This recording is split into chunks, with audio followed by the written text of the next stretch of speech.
ഹൃദ്രോഗമായിട്ട് admit ആകുന്ന ഒരു വ്യക്തിക്ക് ഹാർട്ട് അറ്റാക്ക് വന്നു എന്നിരിക്കട്ടെ, മിക്ക വ്യക്തികളെയും ഞങ്ങൾ 4 ദിവസമൊക്കെ കഴിഞ്ഞ് ആശുപത്രിയിൽ നിന്ന് ഡിസ്ചാർജ് ആക്കി വീട്ടിൽ വിടാറുണ്ട്.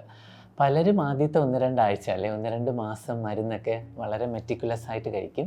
അത് കഴിയുമ്പോൾ മിക്കവരും മരുന്ന് കുറയ്ക്കണമെന്ന് ആവശ്യപ്പെടാറുണ്ട്. ഞങ്ങൾ കുറച്ചില്ലെങ്കിലും കുറേ പേരെങ്കിലും മരുന്ന് നിർത്തിക്കളയാറുണ്ട്.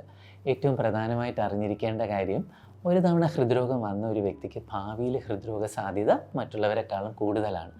അതുകൊണ്ട് തന്നെ ആ സാധ്യത കുറച്ചെടുക്കാൻ വേണ്ടിയിട്ട് ഒരു തവണ ഹൃദ്രോഗം വന്നു കഴിഞ്ഞാൽ നമ്മൾ ജീവിതകാലം മുഴുവനും മരുന്ന് കഴിച്ചിരിക്കണം. വളരെ പ്രധാനപ്പെട്ട കാര്യം. അതിലും അറിഞ്ഞിരിക്കേണ്ട കാര്യം, ആദ്യത്തെ 1 വർഷം നമ്മുടെ മരുന്നുകളുടെ എണ്ണം കൂടുതലായിരിക്കും.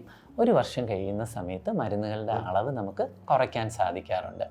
മിക്ക വ്യക്തികളെയും ഞങ്ങൾ ഡിസ്ചാർജ് ചെയ്യുന്ന സമയത്ത് ആദ്യത്തെ 2 ആഴ്ച വിശ്രമം വേണമെന്നാണ് പറഞ്ഞു വിടുന്നത്. 2 ആഴ്ചത്തെ വിശ്രമം കഴിഞ്ഞാൽ മിക്ക വ്യക്തികൾക്കും പഴയതുപോലെ നോർമൽ ജീവിതത്തിലേക്ക് മടങ്ങിയെത്താനും സാധിക്കും.